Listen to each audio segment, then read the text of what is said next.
Hello everyone, welcome to the channel. My name is Jacob, and in this video, I finished the upper sheathing and the roof rafters of my tiny house. I also get some insulation installed. Stay tuned for the full video.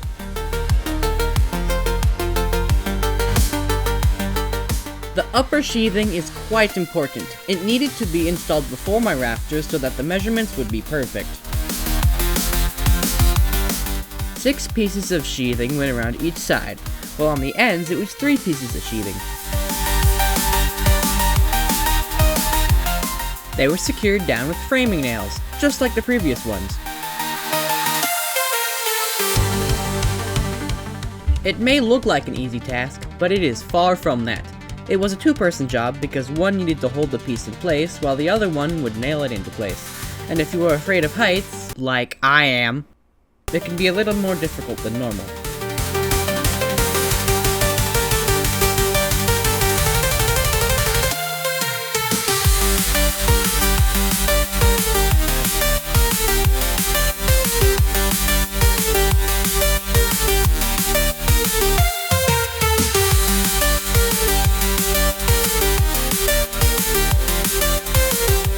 Now that the first wall was completed, it was time to do the other side. This side was a little bit shorter than the first wall to compensate for the angle of the roof, but it was attached the same way as the other side.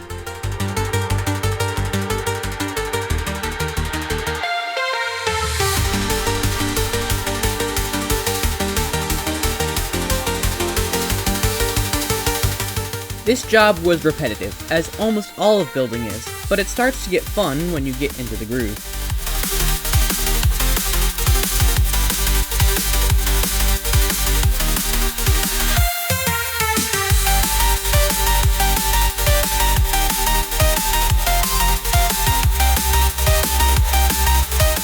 Here we noticed a problem.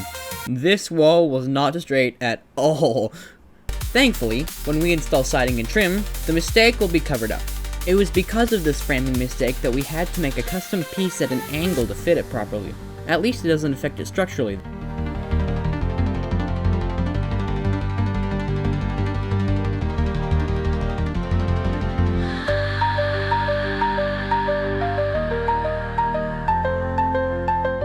Here we sat and enjoyed our work while planning the next bit we had to do.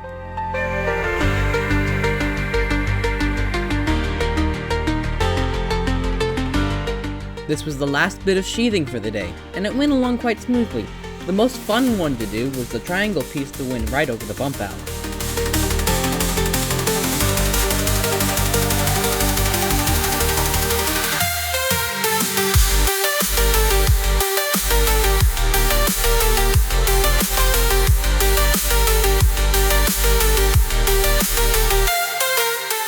Phew, a job well done. Tomorrow we would finish the rafters, and it was an exciting process.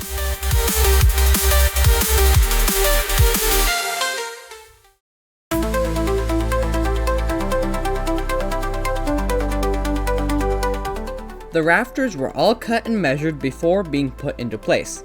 Rafters are some of the most complicated part of building a house, because so much math is needed to make sure they are correct. You have to get your angles right, your cuts right, and if they aren't, it won't fit. Because of this, many boards gave their life to make sure we got the measurements perfect. The rafters were secured down with hurricane ties, and I used a new technique to make sure that they all fit properly.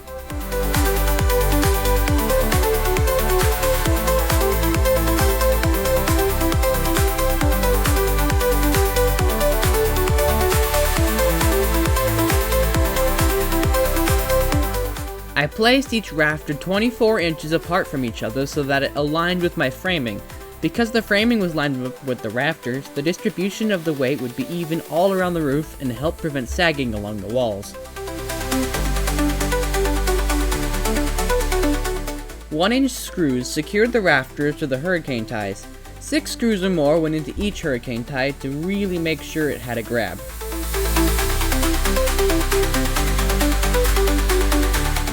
A total of 16 rafters went on top of my roof. Because of the small number, I needed to only use 2x4s. If I had gone any larger, it would have been too heavy.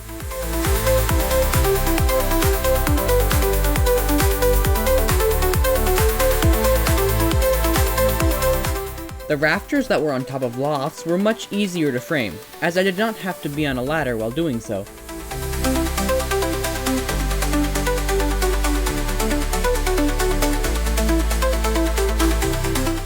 One problem about building outside is the heat. It can be excruciating if done for a long period of time. So, I applaud all the builders who live in 100-degree weather. It's a hard job. Thank you for doing it so we don't have to.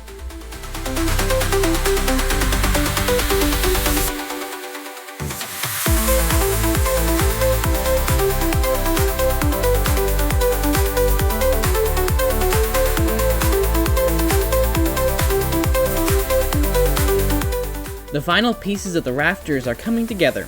The house is finally starting to take shape.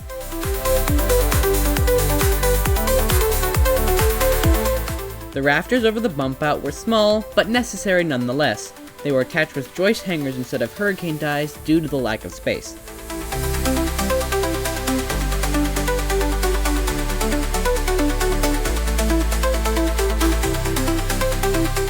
Here was where we cut the blocking to attach the overhang of the roof. The overhang we decided on was 6 inches, which is great for a small house. I attached the blocking so that one last rafter could be secured into place.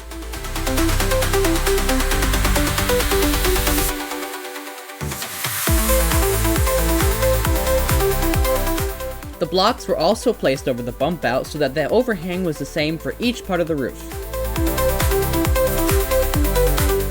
This rafter is going to become part of the fascia of my tiny house. It will be painted black like the roof and will contrast well with the blue siding.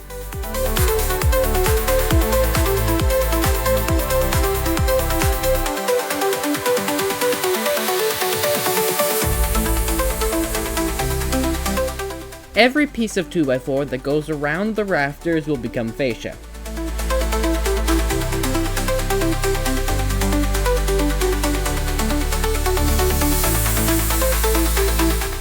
The last piece had to be notched to fit because the two areas of the roof overlapped each other a bit too much.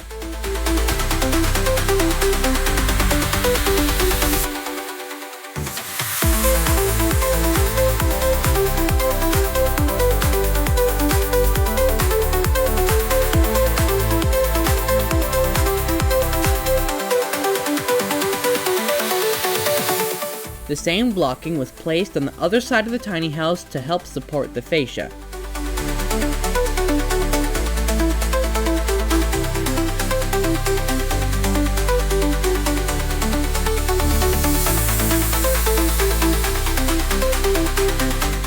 Here I placed blocking to create a non-vented roof system. The roof construction is non-vented to allow more headspace for the tiny house. I have done the necessary research to ensure that there are no problems with moisture accumulating in the tiny house.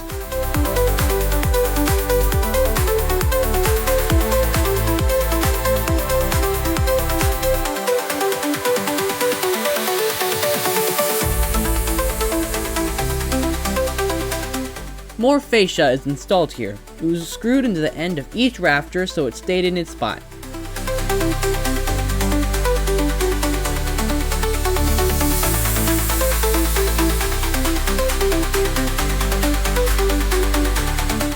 A word of advice.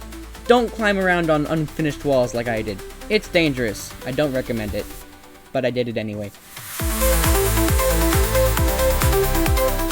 Next was to glue down foam board to get extra insulation on the roof. Because the roof is so thin, extra insulation is needed to ensure that my house has the best energy efficiency.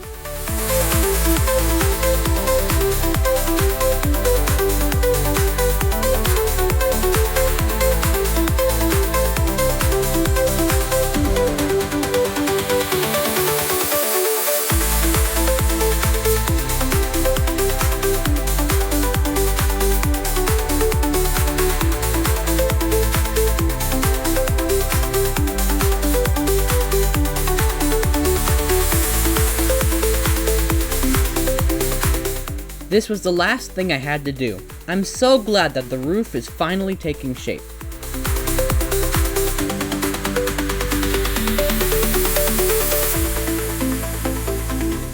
Thank you all for watching. Be sure to like and subscribe, and I will see you next time.